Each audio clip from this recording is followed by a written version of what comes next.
my husband 2.5 years ago, and it wasn't a decision that I made overnight. I thought about it and talked about it for at least a year. Our conversations felt like they were on repeat. Tired of feeling like I was a problem that needed to be fixed, or it didn't matter that I was unhappy. When I realized that things weren't going to change, I knew that I had to change, or I had to live with it for the next 40 years. And that wasn't something I was willing to do.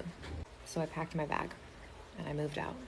And my only regret is that I didn't do it sooner. Modern women aren't crying because they were mistreated. They're crying because the fantasy expired.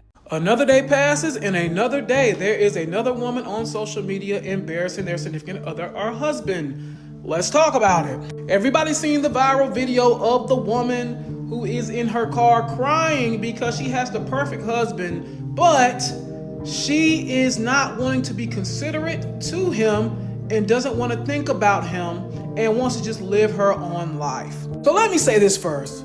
Not everybody is meant to be married, bro. Some people are meant to be single and alone for the rest of their life, and that's okay.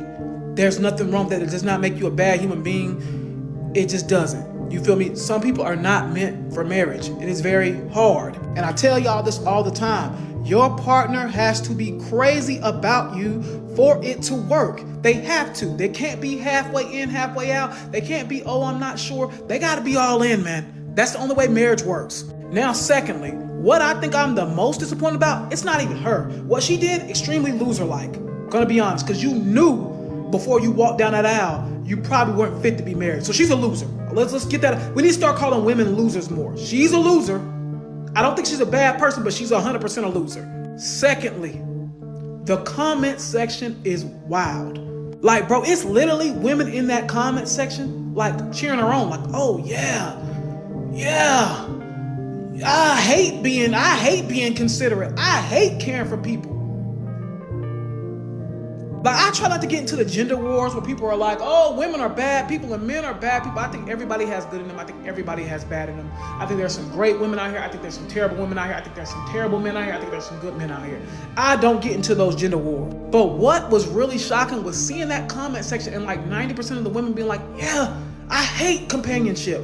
I hate dealing with other people. I hate loving and caring for other people. I think that was the more concerning thing to me, at least, than the woman actually getting on camera and setting up herself to cry, by the way. The whole thing was just loser-like. I think there are a lot of scorned individuals. I'm not even gonna say women. There are a lot of scorned individuals out here. And I couldn't even imagine being her husband, watching 2, 3, 4, 5 million people see your wife get on the internet and say, oh yeah, he's perfect, but I want a divorce.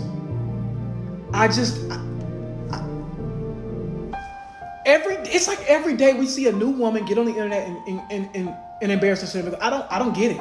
It's like a trend now. Like, get on the internet, embarrass your husband or wife or whatever your situation is, and go viral. I don't know if this is rage bait. I don't know what the girl's doing, but she is a loser. We need to start calling people losers more often. She's a loser. Her comment section is full of losers. So I hope that guy gets out that situation. I wish the best for him, but yeah, just terrible. The husband was boring, too predictable, too stable. Paid bills on time, showed up consistently, expected cooperation instead of chaos. But consistency doesn't spike dopamine, and commitment doesn't come with applause. So finding myself became the excuse, and the streets were sold as freedom, endless options, endless attention, zero responsibility. Until reality clocked in. So recently I caught up with an old friend and she was telling me that she got divorced, and I was so surprised because her and her husband were such a cute couple and they had been together for 11 years. So I asked her, like, what happened? I figured something bad happened. She's like, honestly, I was just bored. Like, my husband, all he did was work. I was a stay-at-home mom. We had 3 kids and I just got lonely and bored. And she says that when she would bring it up, like, he would take her out, but it was just boring to her. Like, she needed some excitement in her life. She just felt like she was just a mom and a wife, and her husband just wasn't doing that for her. And she had other friends that had, boyfriends, or like they had just got married, and they were always going out, always going on vacation, always partying, like going to the club, going to the bar, hanging out with friends, and they did none of that. And when she would bring it up to her husband would always tell her, like, I gotta work, like, You know, they had a big house, they had nice things. Like, he was just trying to work. So they ended up getting divorced. And now, you know, she's single, she lives alone, she's working, and she's dating. So then I told her, oh, well, that must be exciting, like dating and stuff. And she's like, no, I fucking hate it. And I was like, why? And she's like, because all they want to do is just have fun. They just want to go to the club. They just want to go to the bar. They just want to hang out, have a good time, and then that's it. She said, no one wants to help me out. Like, I'm trying to find someone that's going to help take care of my kids. She's like, I just want someone to be a provider, not just a good time. So I was all like, well, wasn't that what your husband was doing? And she's like, I know. And I guess now her ex-husband is dating someone, like, seriously. They have been divorced for a total of 3 years, and he has been dating this girl for 2 years. She has 2 kids, and they're already living together.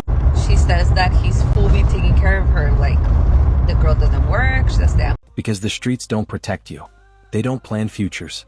They don't care when you're sick, stressed, or spiraling. The same crowd that cheered the breakup disappeared the moment effort was required. Attention turned transactional. Interest turned conditional. And suddenly, empowerment started feeling a lot like being alone with consequences.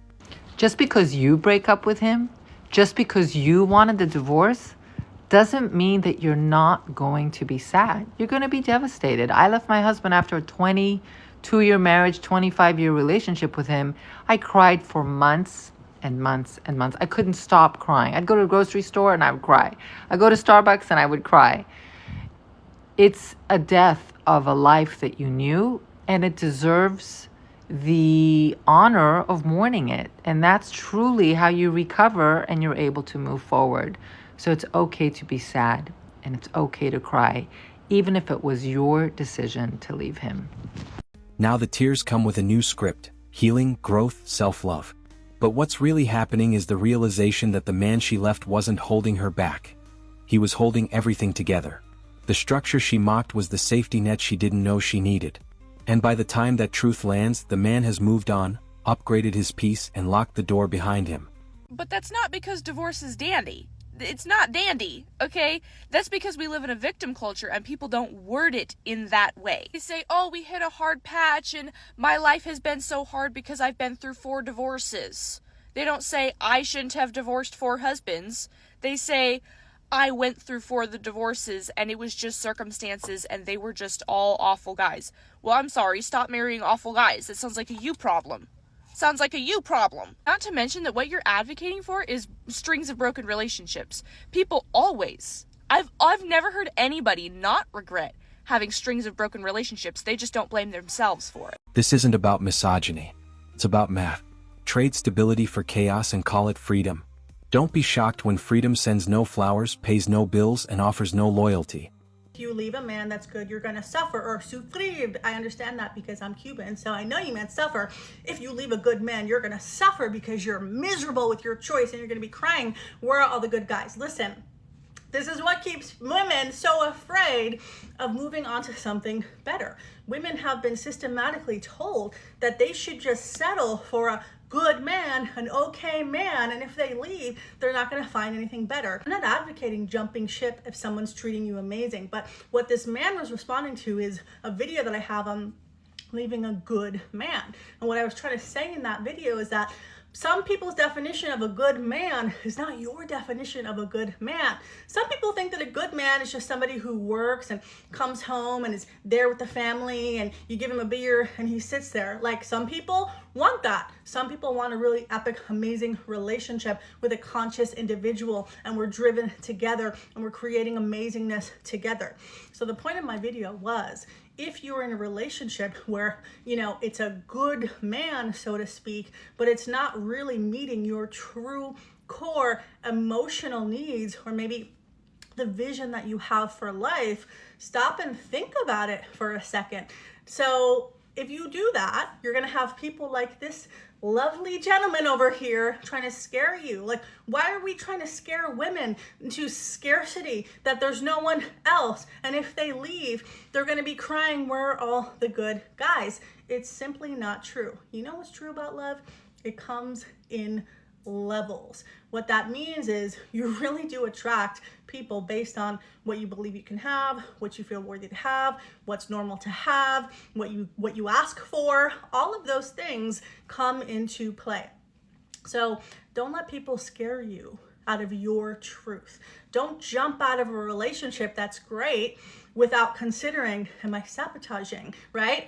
Can we communicate? Is there really a way to work it out here? But if you've done that, if you've had the conversations, if you've asked for what you need, if you've realized we are just fundamentally not on the same page, and it's a situation where, I get it if it's complicated, if you have kids or whatever, but like, I don't agree with making women feel like they're not going to have any options. If they leave one man, they're going to be crying all alone. Where are the good guys? We don't need to be shaming women in 2024 and putting them into scarcity boxes. We need to be calling up more men to do more self-development work to be a match for what women are really wanting and needing.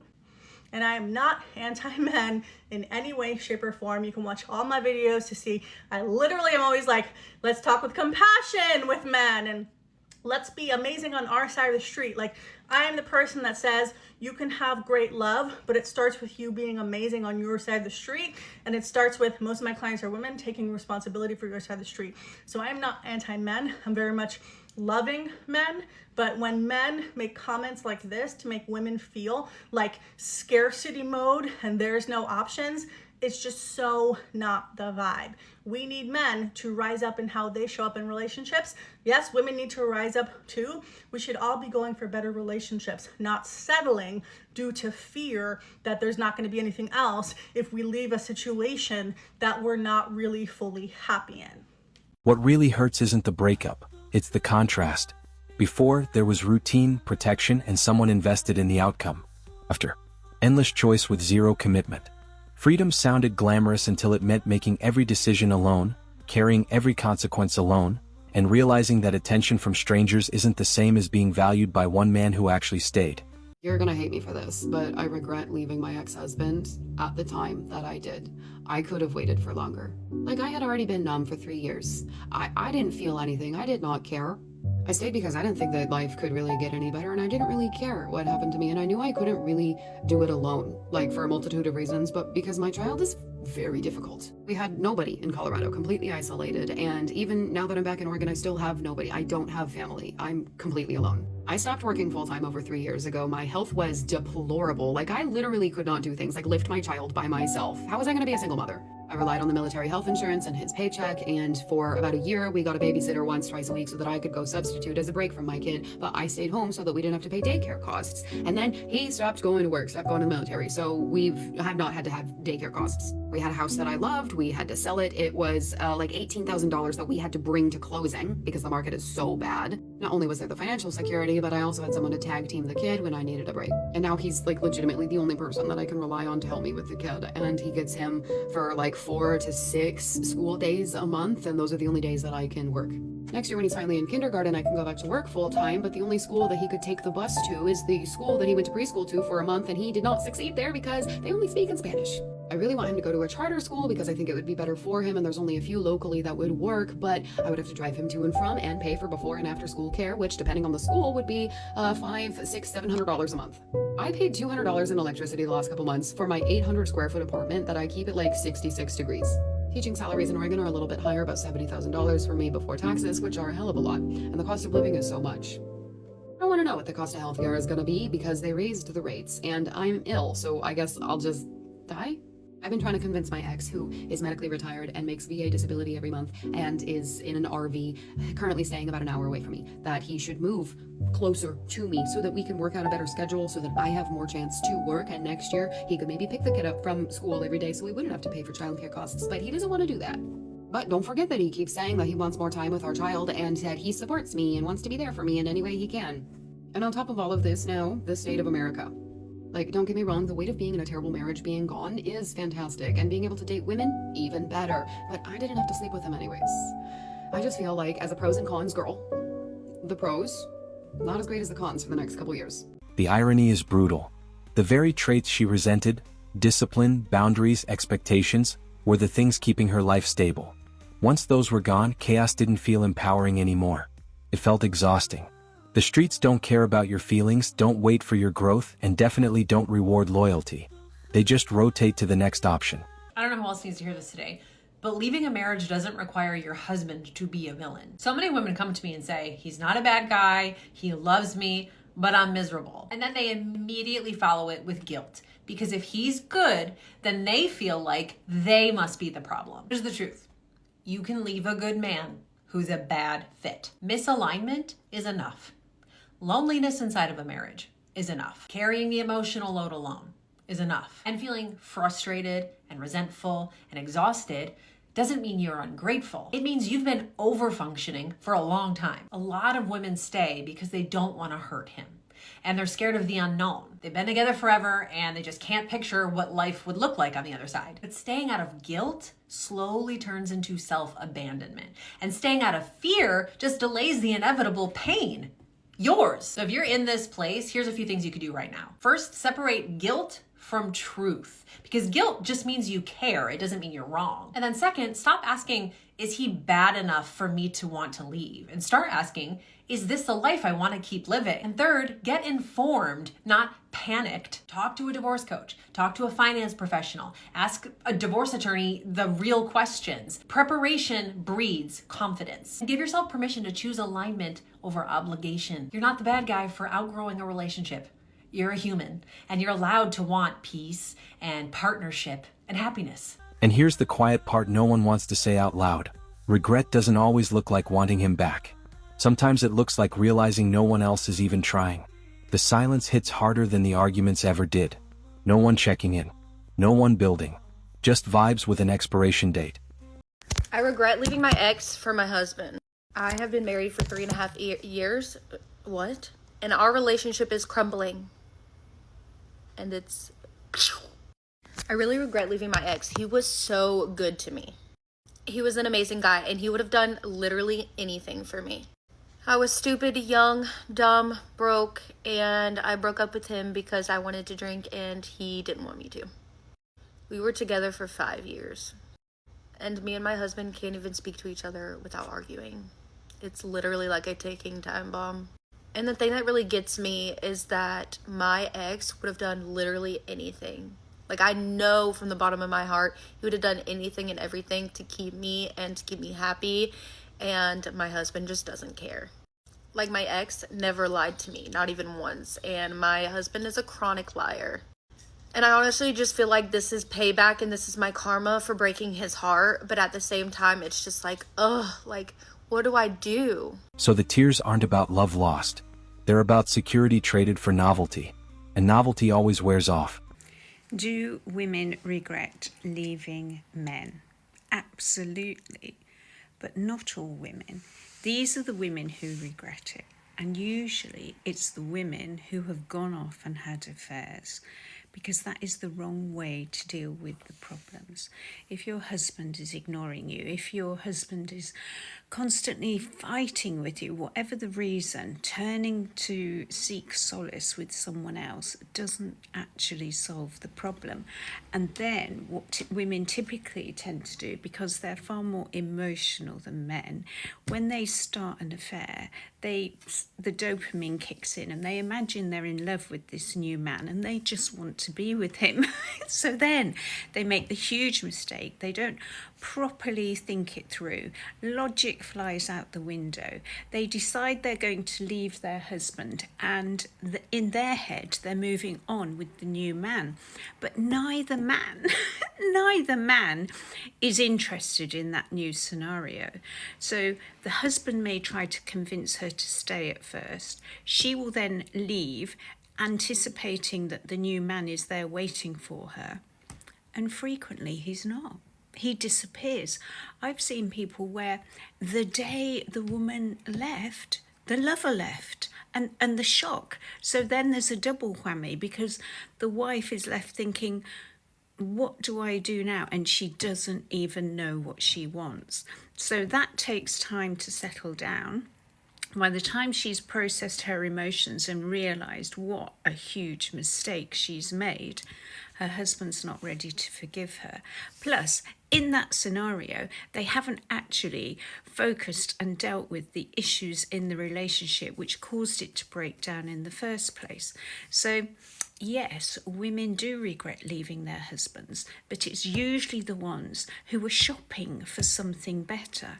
The ones who leave their husbands because they're abusive, because they're addictive, because the husbands have had affairs, because basically they've been treated like a doormat. No, they don't regret it. They have a huge sense of relief. But the ones who throw away something good when a rocky patch hits because they anticipate they're moving on and up, typically that goes very badly wrong. Modern lessons are expensive, but accountability is non-refundable. Am I the one that, am I the only one that feels like they're on punishment? If you're like spiritual, right? If you're spiritual and you believe in soulmates and divine counterparts and all that stuff, am I the only one who feels like I'm on punishment from my counterpart? Like, what did I do? I'm sorry. Damn. Like, can you please come get me? Like, The streets didn't steal her happiness. They just stopped pretending. Men stopped playing by the rules, and now everyone's freaking out. Let's break down why silence has become the loudest move.